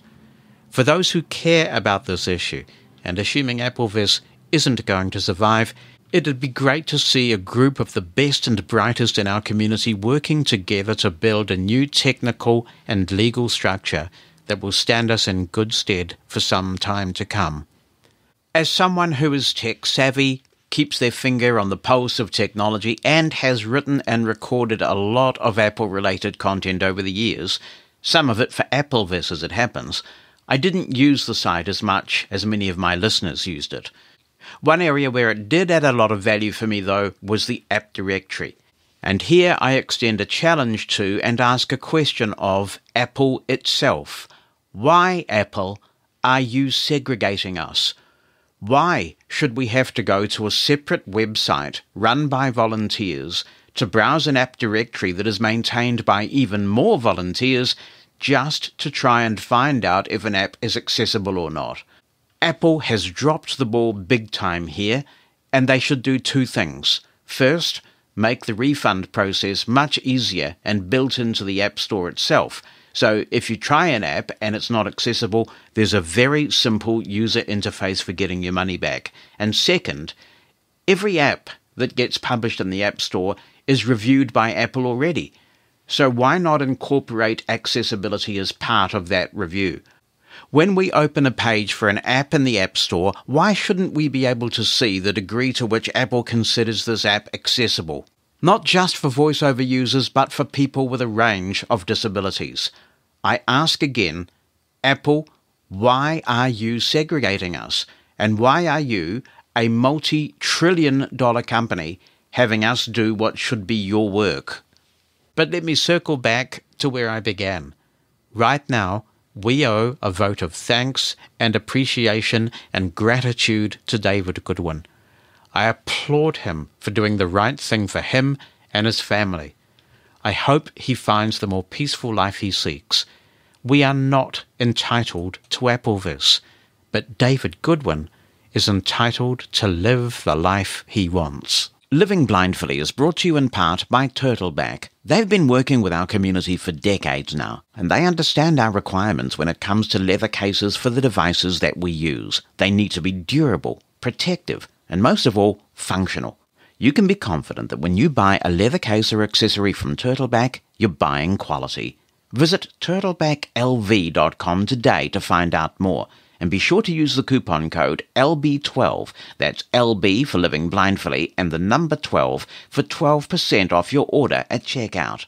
Or you can phone their friendly team. The number is 855-915-0005. That's 855-915-0005. Make the most of your device by putting it in a turtleback case. turtlebacklv.com. And don't forget that coupon code LB12. Let's talk more about Blind Barbie, and we start off in Alpharetta, Georgia, where Loy Green is writing in. He says, I heard the comment about the Barbie doll having dark glasses might be precipitating the stereotype of blindness. Well, I wear dark glasses, and I wear them for a reason. My eyes are not pleasant to view. I think most blind people that wear dark glasses do it for a reason, and not just to let others know they are blind. If people create this stereotype, we should not be shamed because of it. I don't know a lot of blind people, so I don't know if a large number do wear dark glasses. I used to see stars like Stevie Wonder, Ronnie Milsap, and Ray Charles, who all wore dark glasses. Thanks very much, Loy. I very much appreciate you writing in with that perspective. And in New Zealand, Jeannie Willis is writing in. She says, Hi, Jonathan. I was pleased to hear in your comments about this that the new blind Barbie doll is wearing heels. and presumably has the crazy slanted feet and other features common to the general Barbie dolls. No matter what anyone thinks of the absurd anatomical incorrectness of Barbie, it was important to me that the blind Barbie is in that respect the same as all her peers. She looks no different, and her clothes, although with some hidden Velcro, are in Barbie terms attractive and coordinated. Carolyn's message sparked some lively discussion on the list here, but one of the outcomes was a sighted spouse was able to provide some more description from the photo, and one of the important points was that she was pictured with the sunglasses pushed up on the top of her head like a hairband. So if this is how she is in the box, the stereotypical nature of these has been removed, and instead they are there as an accessory. So as someone chooses to purchase her, the only defining thing will be the cane and a slightly upward and outward gaze to her eyes, as if not quite focusing on what is immediately in front of her. Again, a little stereotypical, I think, but something I'm sure we all do from time to time when not concentrating on looking at a particular person or thing, and especially if focusing on listening instead. The word Barbie on the box, being in Braille, is a nice touch, but I think they really missed a chance to promote Braille here. What a shame she doesn't have a Braille display accessory with a little tiny turtleback case. With, of course, more Velcro. As we all know, getting those things stretched to those domes first time is not child's play. I think overall it sounds like they have done a pretty good job. And I think at least some applause for attempting to do this and attempting to consult with the blind community as best they knew how. I suspect getting this perfectly right to make everyone comfortable with the result might be an impossible task. Here's Walt Smith. He says, I heard you mention that some RSS players allow one to zero in on specific chapters and save them for future reference so that you don't have to plow through the whole podcast in order to locate a specific article that you want to be able to hear again. Can you give us the name of one or two such applications for the PC? I don't know whether there are any for the PC, Walt. There are a bunch for the iPhone, and you have one in your hot hands right now, because I know that you recently got a Victor Reader Stream, because you wrote a comprehensive review of this. The Victor Reader Stream supports chapters, so if you listen to Living Blindfully in the latest Victor Reader Stream, you can zap between sections of this podcast. Each listener contribution is its own section, so if a listener waffles on and you decide you want to skip to the next section, you can press a key and jump to that next chapter. We segment by interview, all sorts of things like that. If we're doing a tutorial that goes for a long time, there are multiple sections in each tutorial, so we do make quite liberal and hopefully helpful use of chapters. If anyone's using an app on their PC that supports podcast chapters, then please spill, I ask you. I think that VLC may support chapters, but then I heard somewhere that that might not always be particularly reliable. So anyway, I won't speculate, I won't guess. If you've got this sorted and you're able to skip between chapters on a PC, let us know what software is facilitating that. You can find all the ways to be in touch with the podcast by going to livingblindfully.com/opinion. Hi, Jonathan. My name, well, I'd rather not say my name, I guess. I'm calling from the United States, and I'm a guy, elderly, with a fairly large sum of money and not a lot of family to give it to when I pass. And I'm curious, and I don't want to have my name or any of this put over the phone, other than what you think a guy like me would have as a best donation in the case of low vision or blindness, whether that's equipment for people, medical, technology. Just if somehow on your podcast you could say where, if somebody wanted to donate to blind and low vision people as their last rites with a large sum of money, should put it. Thank you very much. Well, I can understand why you don't want to give your name on the podcast. Otherwise, you might have a whole lot of previously unheard of long-lost uncles being in touch.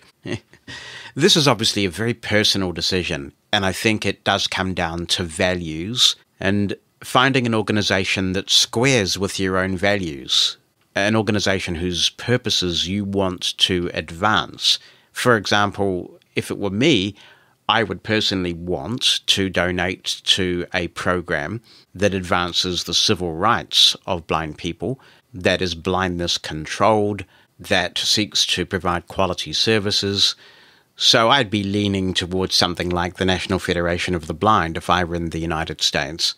On the other hand, there are several guide dog schools in the United States that are running bequest programs, of course, and if guide dogs are your thing, then that's another option for you. You did specifically mention technology, and I know there are organizations that provide a range of technological programs. It might be tech instruction. It might be an organization like Computers for the Blind. Now, I know Computers for the Blind in the United States are a not-for-profit, so they probably do accept cash donations, and they do a good job. You know, they put computers in the hands of people who otherwise couldn't afford them. And they're well maintained, I understand, and they're great machines, and they come all preloaded with assistive technology, and they do some good stuff as well. Undoubtedly, there's a range of very good, attractive options that might suit your particular value set, which is obviously really important.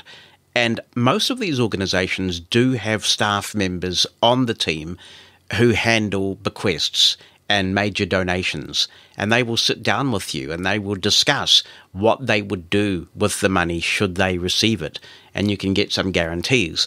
As a donor, you do have a lot of control. You can tag the donation.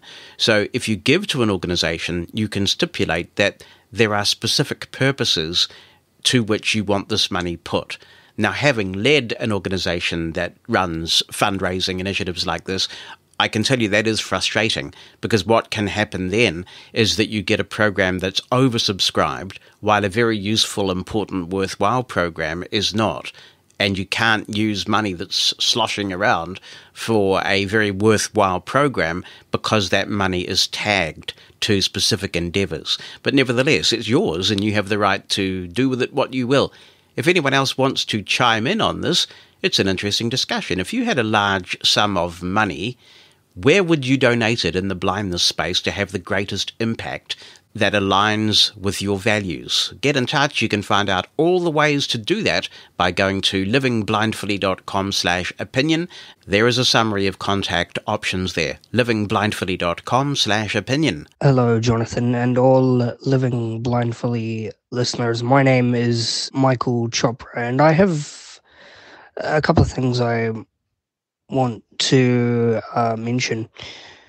Firstly, Jonathan, you mentioned on quite a few episodes about Castro, the Castro podcast player. A while ago, you mentioned you were having issues with it freezing, or, you know, other people have also mentioned the same thing, issues with it freezing when playing podcasts and things like that.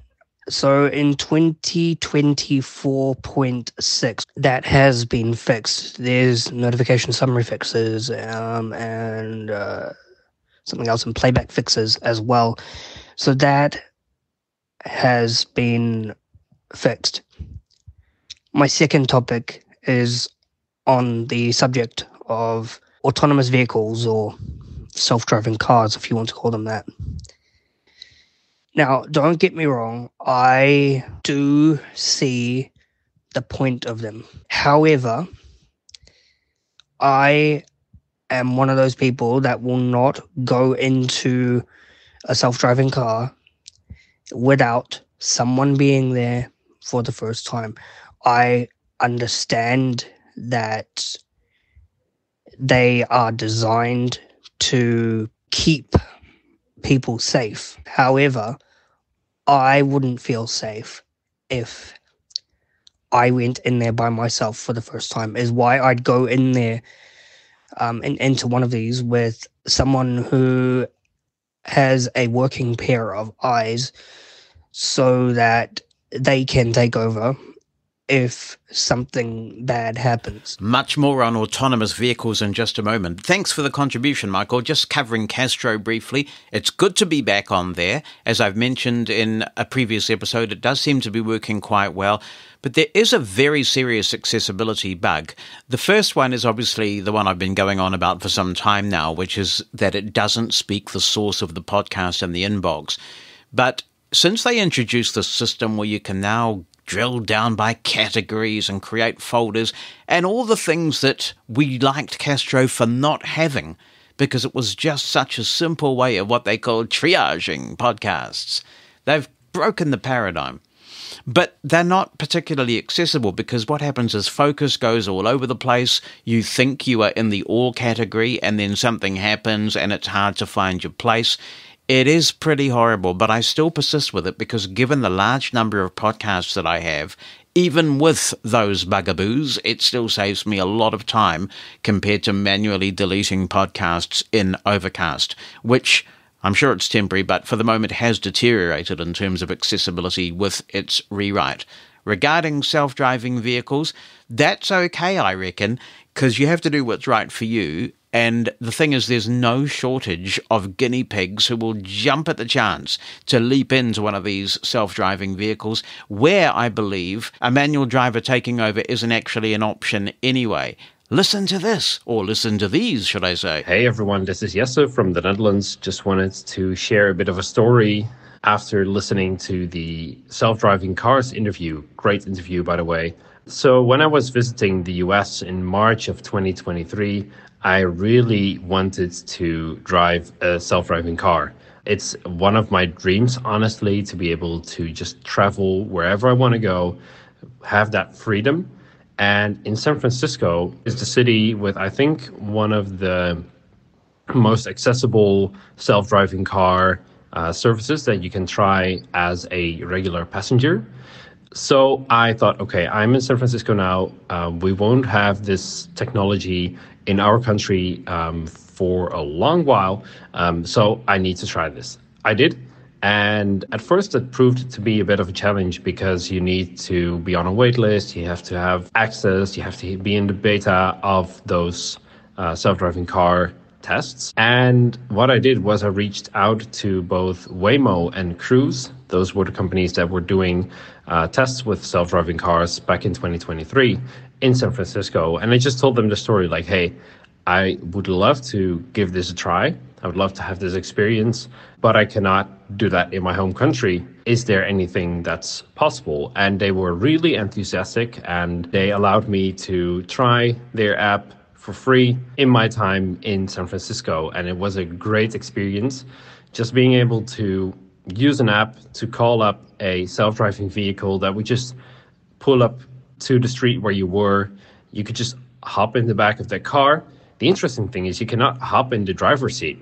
That was my first instinct to do, just get into the driver's seat of that car, but that's not something that you're able to do. I don't know why. But then you could just get in the car and it would drive itself.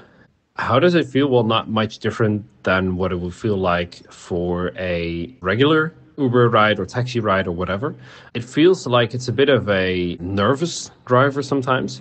It will stop a lot and it will be a bit slow sometimes. Slower than a normal human would be, but it also felt very smooth most of the time, and it was a great experience. And once you get out of the car, you just open the door, you get out, close the door, and within 10 seconds or so, it just zooms off and it's gone. It was a great experience, and I would recommend anyone who is visiting the US or any other country where trials with self-driving cars are a thing, do try doing that. And also, don't be shy and just reach out to those companies because they really do care about accessibility and they really are open for giving people this experience. Dude, I do so want to do this. And one day when I get around to doing it, we will record it for the podcast, that's for sure. Thanks for that amazing account. And here is a similar testimonial from Judy Dixon. She says, I have been following with interest the conversation about self-driving vehicles. In April, I had the opportunity to take a 15-minute trip in a Waymo car in San Francisco. I have to say, that was one of the most exciting things I have ever done. Oh, I'm so envious. I did not find it at all frightening, but it was a bit surreal. To address a couple of the issues that have been raised, the experience is very much like taking an Uber or Lyft. The app manages most everything. When the car arrives, the app tells you, of course, but there is a honk horn button, so you can honk your car's horn repeatedly to help find your car. That might irritate people around you, but I guess it's practical, right? When you have found it, you unlock the car with the app so no one else can just get in the car, and you don't need to worry about getting in the wrong car. Under accessibility features, the app has a verbosity mode, which, when turned on, tells you a bit about what is happening. It says things like slowing for traffic on Vine Street or turning onto Spring Street. It didn't say everything it was doing, and I didn't find it annoying at all. The issue of where you are when the car drops you off has not been very well thought through. My car dropped me off several hundred feet down the street from my hotel. The app did not have any feature to indicate the direction of my desired drop-off spot. I had to use a different GPS app to see where I was and then figure out which direction to go to get to my hotel. I think this problem could easily be solved with another feature in the app. All in all, it seemed very well thought out for a blind passenger, and it was really, really fun. Thank you, Judy. Oh man, I really cannot wait to try this. This email comes from Regiba, and it says, I have my channel on Telegram, and my business is based on this social network. Telegram's inaccessibility makes managing my business difficult and makes me feel inferior. This is not just a problem only for me, but for many people. Many blind people, students, teachers, athletes, and representatives of other professions feel disadvantaged and inferior because they cannot use Telegram to its full extent. According to the World Health Organization, approximately 285 million people worldwide suffer from visual impairment or blindness. Of this number, most use assistive technology. We call on the Telegram developers to improve the accessibility of their application for voiceover users so that all people, regardless of their possibility to see, can fully use this social network. I wrote my petition and have many signatures already.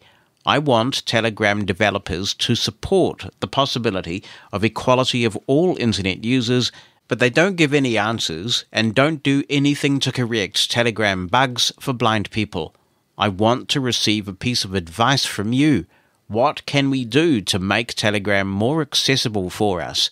Yeah, I know there are some third-party apps that are sort of reasonable. There is some Telegram support built into Tweezcake, and I think I may have seen a couple of other apps that do have some accessible offerings. But last time I looked at Telegram, which was a couple of years ago now, the iOS app was in a most unfortunate state, and there was another third-party app that was specifically for blind users on iOS, and that kind of went away. It sounds like the petition route is a good idea, trying to raise awareness of this and get some support within the blind community. If you want to send me the link to that petition, I'll gladly share it with the Living Blindfully family, because I'm sure that there are people who would want to be a part of that as well. And I'll do a bit of research and see if I can find out who we might talk to on the podcast about this, because Telegram is a pretty significant force. And to be deprived of access to it, I agree, it's not acceptable, but it sounds like they're just not engaging. And when you get a company that isn't engaging, it can be very tricky. Obviously, in some parts of the world, there may be some civil rights options available to you. And I'm not sure where you're based, but there may be an advocacy organization who can assist. There may be some legislative options that might be exercised. I'm feeling pretty positive about some of the things the EU is up to these days. They're really causing a bit of disruption in the technology industry. So Telegram is used quite extensively in parts of the EU, and that might be an option worth considering as well. So others may have some thoughts on this, and there may be some third-party apps that people want to tell us about regarding Telegram accessibility. But sure, the official apps ought to be accessible. I welcome anyone's thoughts on this. You can go to livingblindfully.com/opinion, and the ways to be in touch are all listed there if you'd like to share your opinion. livingblindfully.com/opinion. Hello, Jonathan and all the Living Blindfully family. Nice to be using WhatsApp, a lot simpler. And I'm still using Castro. A lot easier for me now. Flick up, put it in the queue, and play. Well, as you're into politics, Jonathan, you'll know that we've just had our election, and I found it a very angry vote. Only 59 or so % of the country voted, and whether the right party got into power, can't really say. But my candidate came second in the constituency that I'm in, and she represents a Green Party. This is probably after reading a book called 6 Degrees by Tom Linus. It was a revised edition, I think. And it brought it home to you when you read about big chunks of the ice cap disappearing and melting and raising the sea levels. So that's probably why I voted Green, to be quite honest with you. I'm a relic now, so what I want is a greener planet for the time that we have left. Thank you for all the interesting programs. I find it easier to contact you now because, to be quite honest, I couldn't be bothered to type in opinion at livingblindfully.com in the email. I'm so old I forgot where I was halfway through. But anyway, it's nice to hear all the comments, and it'll be great to hear a lot of people on WhatsApp as well. So happy listening, Living Blindfully family, and take care and good wishes. I'm pretty sure that's Peter. Thank you very much, Peter. We'll all have to get used to identifying ourselves on WhatsApp. Otherwise, I'm going on my memory of listeners who've contributed before. Yes, I was in the United States when the UK election went down. I was actually on a long international flight when the UK election was called, and I was connected to my ExpressVPN and just listening to BBC Radio for something to do on a very, very long flight, and I was aghast that Sunak had done that. And on the 4th of July, I cleared my diary for a little bit so that I could hear the exit poll.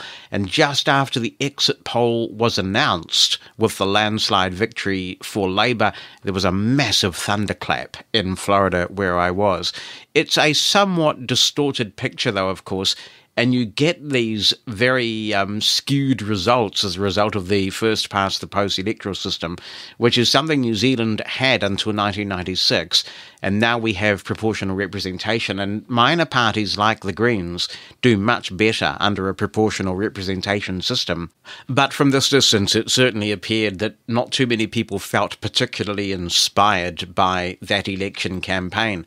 It would be good to hear from our friends in the UK about what they are expecting from the Starmer Labour government. Were any significant commitments extracted from them during the election? Do you expect life to get any better? livingblindfully.com/opinion with all the information about how to be in touch if you'd like to let me know how you're feeling over in the UK about the new government and whether your expectations are high or whether by and large you think it's going to be same old, same old. I'll tell you what though, it's never same old at Aira, who help to bring you Living Blindfully because they just keep innovating. They're working on a trial right now that will allow you to use the Meta Smart glasses with Aira. That's exciting. And in preparation for this, they're giving away a number of pairs of Meta Smart glasses. So if these are a bit beyond your reach, and you would like to grab a pair, this could be a way for you to get one for free. There's details on the Aira blog. Of course, you can also check out many other facets of Aira, such as their popular Access AI and Aira Access and professional visual interpretation. All the info you need is over at aira.io. That's AIRA.io. Hi, Jonathan. It's Cam here from Australia. On episode 290, I heard your post about the Thermomix. I can confirm that the TM31 is, to my knowledge, the only accessible one. The lady who described it perfectly, and it is incredibly beneficial to blind folks in terms of cooking. I have raised it with, so Thermomix sells through consultants, and I have raised it with the consultants to feed back to Vorwerk, but so far no luck. It'd be great to hear if people in the US have raised it. It'd be absolutely amazing if speech could be built into the Thermomix, because the way it cooks, it's all on temperature and timing, so it's very, very easy for blind people to use, provided it's accessible. So yeah, any information from the US or the UK would be fantastic, but so far, unfortunately, we haven't had much luck in getting progress to make it accessible. One thing I would possibly suggest to blind owners of Thermomix TM31s, one option might be to try and buy a second one, so that if something breaks down with the first one, or you can't get parts or something like that, you've always got a second machine, and there should be a few of them floating around in the second-hand market. Anyhow, Jonathan, keep up the great work, and thanks so much. Fanny is back in touch, and she says, I'd like to contribute to your Braille talk in episode 288 and to share my latest experience of rediscovering Braille reading. I'm also one of those blind people who speaks about reading when consuming an audiobook or any book by TTS. I experienced it exactly the way your interview partner described it. From the time that audiobooks have been available as audio files, easily to carry around on portable MP3 players, I stopped consuming books by reading them in Braille. The Braille books and magazines were just too bulky, needing way too much space, so for a long time this audio way of consumption has been my only access to books or magazines without the feeling of missing something. And in the same way as I use watch TV as my expression for consuming TV content, I use reading as my expression for consuming written content. But maybe that's going to change now, for currently I'm rediscovering Braille reading. I was lucky to win a Brailliant BI-20X at a music competition in 2021, together with a friend of mine. Well, look at you go. Because she already had a Braille note taker, the unit stayed with me. At first, I really couldn't get into it. The translation from and into German contracted Braille didn't satisfy me at all, either on the Braille display itself or iOS. But then the RTFC Braille table got implemented, first into the software for the Brailliant, and later onto Apple's operating system. That improved the translation experience significantly. So first I started to use my Brailliant as a note-taker from time to time, and in the last few days I've decided to give it another try on iOS. I started to read a new book in Apple's Books app, and I was surprised how smooth the experience has been. As I often did as a child and a youngster, I chose music that matched the content of the book while reading, and a long-forgotten feeling of enjoying real reading overwhelmed me. I cannot say that I'd ever truly been completely out of Braille usage. I always used a Braille display at my work, and as soon as I got aware of it, Braille input on the phone. And as I mentioned before, I never have been missing anything not reading on paper anymore. That's why my emotional reaction to this experience surprised me a lot. But that makes me understand your point of view on the definition of reading much better, and raises my personal awareness of the ability to really read for myself. Good on you, Fanny. Keep up that Braille reading. It's a great device, the old Brailliant. Bonnie's got one here, and she's rocking it. It's becoming increasingly capable. I don't know who sent this. I only have their phone number, which I won't divulge because it's come through on the WhatsApp. But it's an interesting thing. It says, "Hi, Jonathan. I just discovered an unexpected and awesome benefit of having transcriptions of Living Blindfully. I can ask ChatGPT for the content of a given episode, find an episode with specific content, or just answer a question using content from the podcast. Here is an example. User, what are Jonathan's thoughts on the inclusive language guide from Be My Eyes? And what was the first episode in which he covered this topic? ChatGPT. Jonathan Mosen's thoughts on the Be My Eyes inclusive language guide were quite critical. See, I'm not sure that's that accurate. My thoughts were generally applauding a lot of what they said. I mean, anyway, it says he found some of the suggested language changes to be overly picky and not necessarily yielding significant positive outcomes. For instance, he questioned the necessity of replacing terms like totally blind with fully blind and went blind with became blind, as he didn't see a meaningful difference in their impact. He did, however, understand the rationale behind avoiding terms that imply blind people lack independence, appreciating the emphasis on the functionality of access tools instead. Overall, Jonathan expressed skepticism about many of the guide's recommendations, seeing them as excessively meticulous without clear benefits. So I find that interesting because it's not factually incorrect when it talks about some of the objections I raised, but I think it is factually incorrect to therefore conclude that I was very critical. There were just a few terms towards the end there. I think it was in the final part where I was not really on board. But it does give the citations. And then ChatGPT continues. The first episode in which Jonathan covered this topic was episode 287, where he discussed the guide in detail and also featured Brian Bashan from Be My Eyes to talk about its development and implications. The listener writing in on this continues, the answer from the chat contains direct links to the transcribed episode, making it easier to either verify the answer or listen to the specific episode for more details. You could even create a custom GPT specifically to obtain information about the podcast and link to it from the website. Yeah, I have been thinking about doing exactly this, actually. You probably knew this already. I just had a really good time playing with it and wanted to share it with you and the listeners, who I'm sure will find it helpful. This can probably be done with other AI-based services out there. Don't we live in an interesting world? Thanks for writing in with that. Here are a few thoughts from Ian Harrison, who says, while listening to your great roundup of WWDC, I came up with an idea, I think. Many years ago, I tried to advocate to blind people how great the iPhone was for me as a newly blind person. I even tried, without success, to persuade my local Apple store to have promotional events and training for our particular group. Since then, the accessibility settings in iOS have grown exponentially, and in that it has created its own problems. Even an experienced user can struggle to spot new options or find them when learned about. I wondered whether Apple could be persuaded, or a clever person could produce an automation that could semi-automate how to set up a default group of settings relating to a new user's accessibility issues.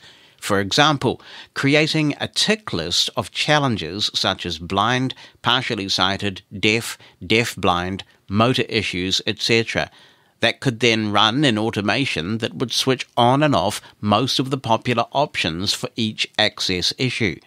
If it had to be coded, then some third-party help would be needed on setup. But if Apple could do it, then it could be part of their initial setup out of the box, like many of the other options we now go through.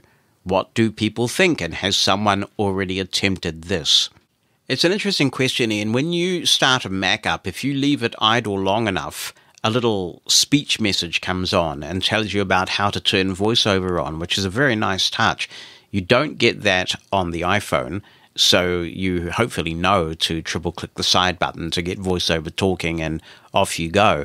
I'm not sure what other features one might choose to set by default once you have VoiceOver on, because so many of these things are a matter of personal preference. But it is an interesting thing to contemplate. I certainly agree with you that as Apple accessibility has become more comprehensive and more powerful, that choice brings with it complexity, especially for the new user. I'm not aware that anyone's attempted this, and because of the walled garden that Apple still is, you know, they build ways in, but they have to have built those ways in. I suspect it would be something that, were it to be done, Apple would be required to do it. Ian says, on your recent podcast, a guest mentioned the Nature Sounds app as good for relaxation. I downloaded it but cannot seem to get it working properly. When opened, you are presented with a list of soundscapes and what seems to be unrelated sliders that go from 0 to 100%. I clicked on the first in the list, called Calm C. It started playing and was very nice. However, when I clicked on another in the list, the app continued to play the previous soundscape. I get the feeling that there is more on the screen, such as buttons and descriptions, that are not VO compatible. Or do you have to subscribe to gain proper control of what looks like a very nice list? Well, Ian, I think we may be talking about different apps. I'm pretty confident the one that we were talking about is called Nature Space, and that is a very accessible app. They have a large catalogue from which you can purchase different soundtracks. And I've just had a play with Nature Space to make sure they didn't break accessibility since I last used it. And it still seems as good and viable as it ever was. So if it's not Nature Space that you have, I'd recommend giving that a try and see what you think. If it is Nature Space you have, I can't account for that because it's really accessible at this end, and I was able to switch from one soundscape to another. Finally, personal voice, says Ian. This feature was also mentioned on a recent podcast. I thought I would have a go at training my 15 Pro just for laughs, really. I came across what seems to be a catch-22 in the process. When recording the training sessions, you have to read out specific phrases. Using voiceover causes an obvious problem here. I thought, I know, I will use Bluetooth AirPods to hear the phrase. Feeling very clever, I tried this and received the message that the recording could not take place. Have you a known solution for training personal voice on your own as a voiceover user? Ian, I did this with a Braille display. I turned off speech and all the sounds to ensure that they didn't conflict with the recordings, and I sat there with my Braille display and did it that way.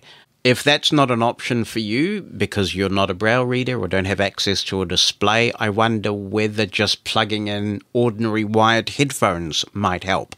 Perhaps people who are speech-only users and who have successfully set up personal voice can comment on the techniques that they've used to train their voices. livingblindfully.com/opinion is how you can be in touch.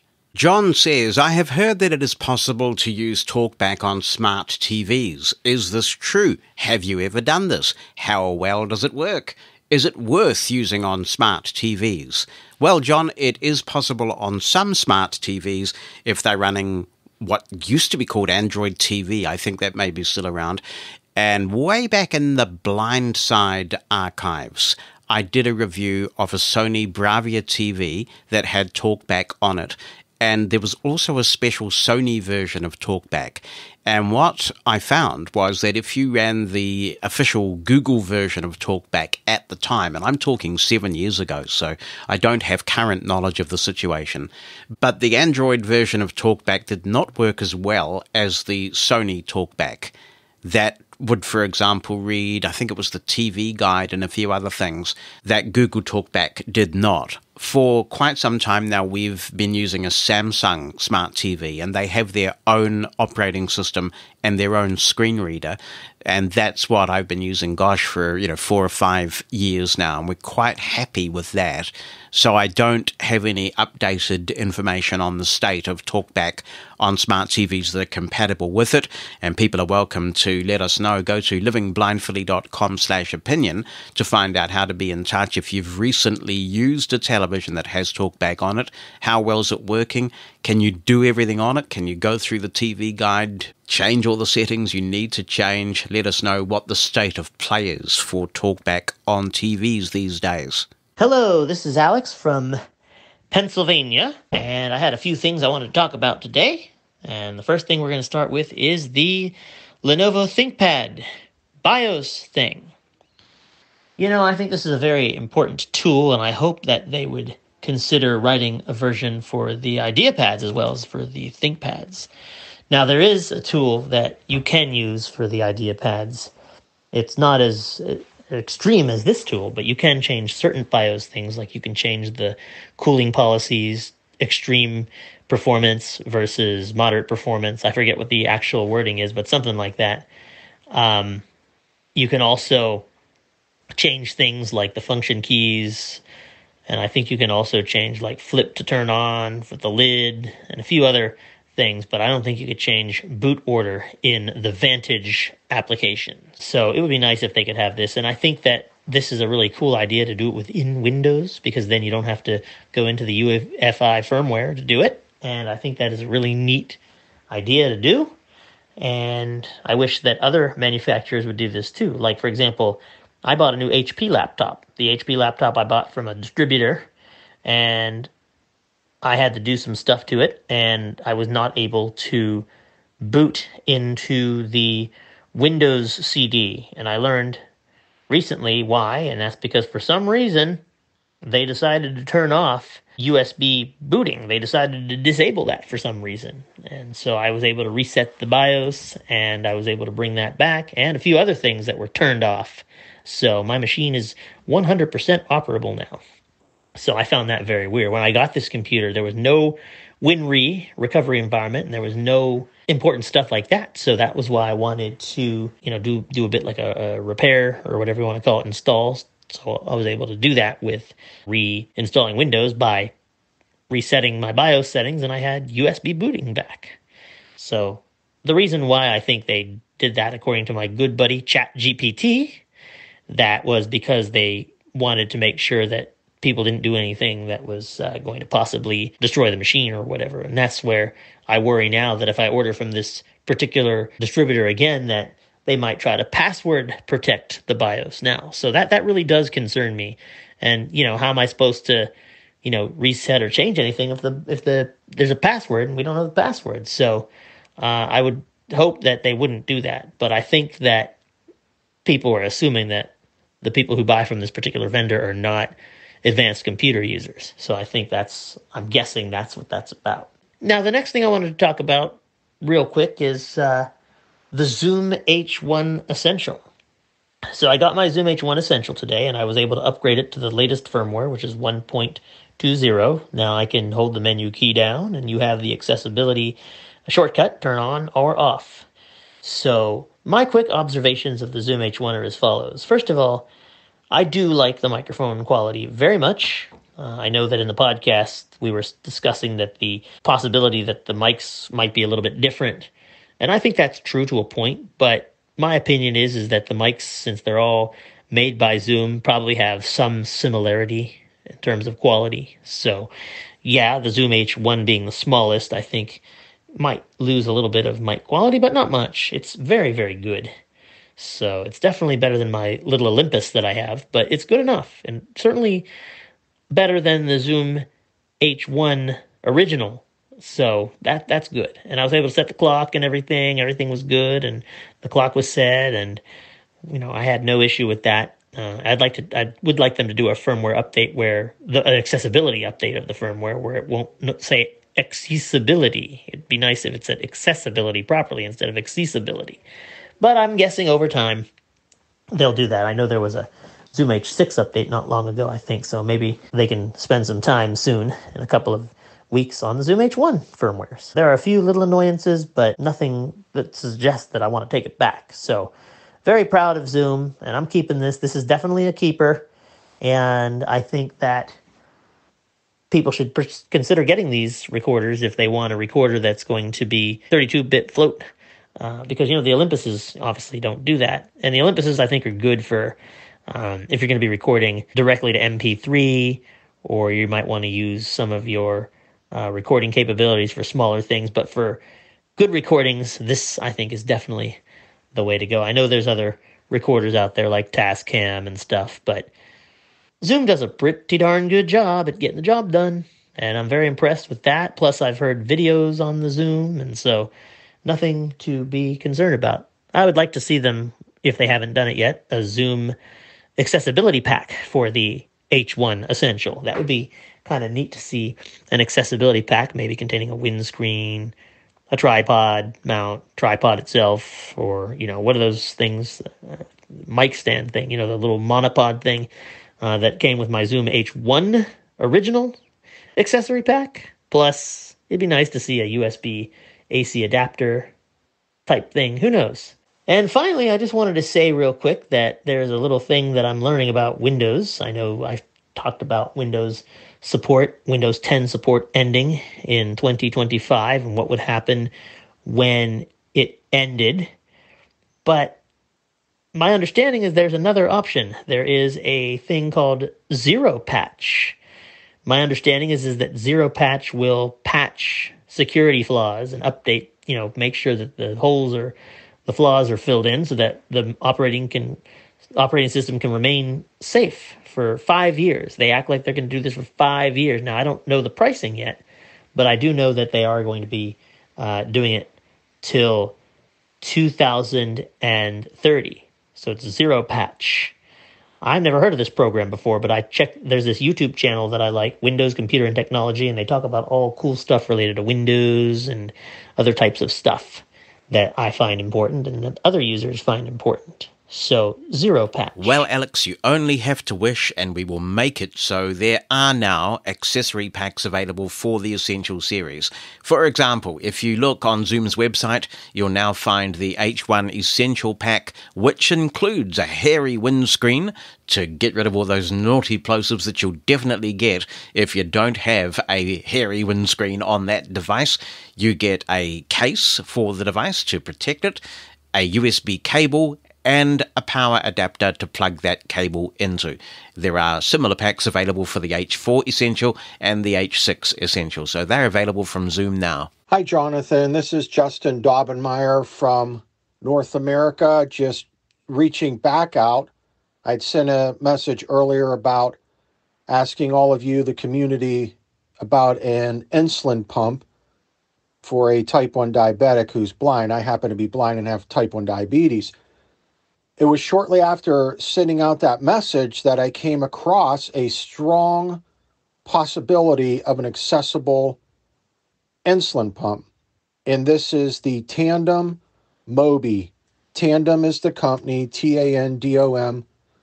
Mobi is the pump, Mobi. What's awesome about this pump is it does not have a screen. So it's very small. And it's fully operated from an iPhone app. And they currently only have this for iOS.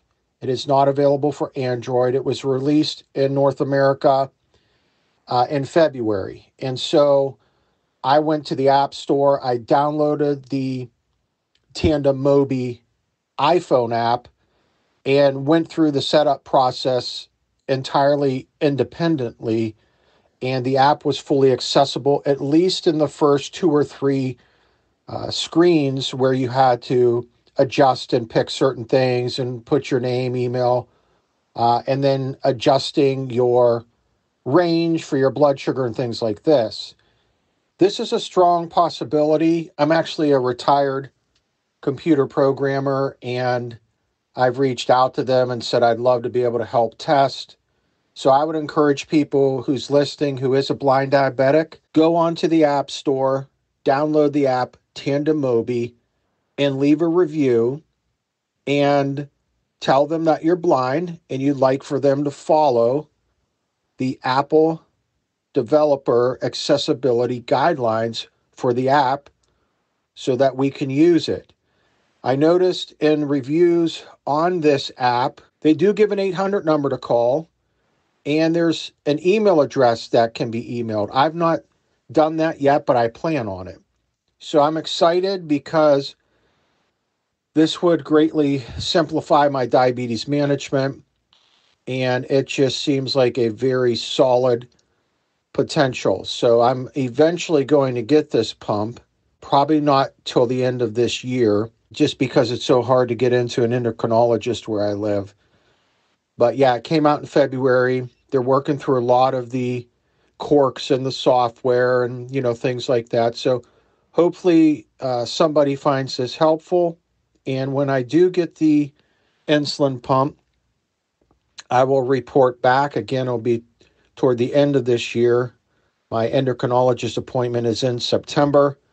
And I would imagine after that, October, November, I'll get the pump and start using it. So just wanted to follow up with that. Thanks very much, Justin. I appreciate that. And in next week's episode, we are going to go back to this important discussion about inaccessible medical devices and the dire consequences they are having for blind people. We've got some compelling discussion to have on this next week. Since we introduced WhatsApp into the mix, we have had a phenomenal amount of listener feedback, so we're working our way through it. There is a massive backlog, but that is going to be an important discussion in next week's episode. Transcripts of Living Blindfully are brought to you by Pneuma Solutions, a global leader in accessible cloud technologies. On the web at pneumasolutions.com. That's PNEUMA solutions.com. And that's where we leave it. I hope that if you are a new Living Blindfully Plus subscriber through Apple Podcasts, you're enjoying that. I have been contacted by people who've said, thanks for finally adding that. You know me, glad to be of service, and I look forward to being back with you next week. Remember, when you're out there with your guide dog, you've harnessed success, and with your cane, you're able. If you've enjoyed this episode of Living Blindfully, tell your friends, spread the word on social media, and if you'd take the time to give us a 5-star review on Apple Podcasts, we'd appreciate it. We love hearing from you. Be a part of the show by getting in touch via WhatsApp, email, or phone. For all the ways to share your thoughts with us, visit livingblindfully.com/opinion. That's livingblindfully.com/opinion.